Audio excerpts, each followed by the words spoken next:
개업 공인중개사 입장에서 직원 채용은 참 양날의 검입니다. 직원 채용했을 때의 장점은요, 업무 분담으로 영업범위가 확장되고 수익이 증대됩니다. 특히 소속공인중개사의 경우 전문성을 활용해 중개 역량을 높일 수가 있겠죠.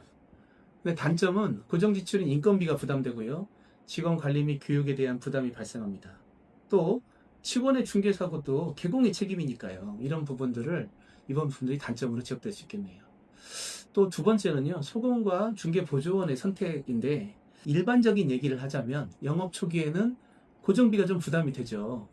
그리고 시장 조사도 해야 되고 뭐 이런 데는 오히려 중개보조원이 지역의 상황을 잘 알고 있는 지역 사람을 중개보조원으로 채용해서 같이 협업을 하시는 것도 괜찮아 보입니다.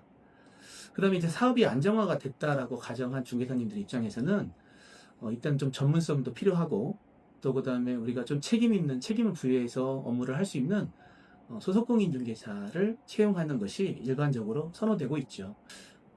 급여는 보통 월급제, 기본급이 있고요. 기본급 월급제가 있고, 그 다음에 커미션을 주는 성과급제가 있죠. 이걸 또 혼용하는 하이브리드 방식이 있고요. 소공은 보통 기본급 약간을 드리고, 그 다음에 성과에 따른 인센티브를 지급하는 경우가 제일 많습니다. 최근에는 경기도 안 좋고 그러다 보니까 오히려 성과급으로만, 인센티브로만 기본급 없이 근무하시는 소속공인 중개사도 많이 있어요.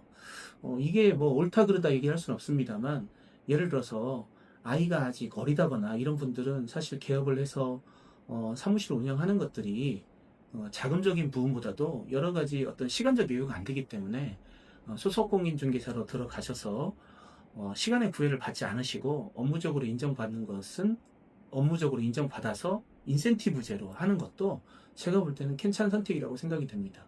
다만 상대적으로 기본급이 없기 때문에 여러분 좀 소속감이 좀 없을 수 있고, 그 다음에 어떤 그 일에 대한 부담, 그냥 어디서부터 어느 범위까지를 내가 해야 되고, 또 그 다음에 개업공에서 어떻게 분담을 하느냐, 이런 것들에 대한 명확한 설명과 서로 계약이 필요하다고 생각입니다.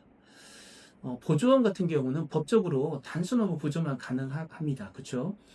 최저임금 기준으로 월급제를 통해서 성과금은 조금 하고 이렇게 하는 경우가 거의 대부분이죠. 저 경험에서 말씀드리면 채용의 기준을 여쭈어서 이제 질문해 주셔서 말씀을 드리는 건데, 저라면 성실과 배려심 이런 것들을 가장 우선순위에 두겠어요. 이거 말고도 뭐 다른 게 많이 있겠습니다만, 왜 그러냐면 중개 능력 같은 것은 가르칠 수 있어요. 개업공인중개사가. 그런데 성실함이나 배려심 이런 것들은 참 사후에 가르치기가 어렵고, 그 다음에 그 팀워크를 만들어가는 데 있어서 아주 기본적인 예, 요소더라고요.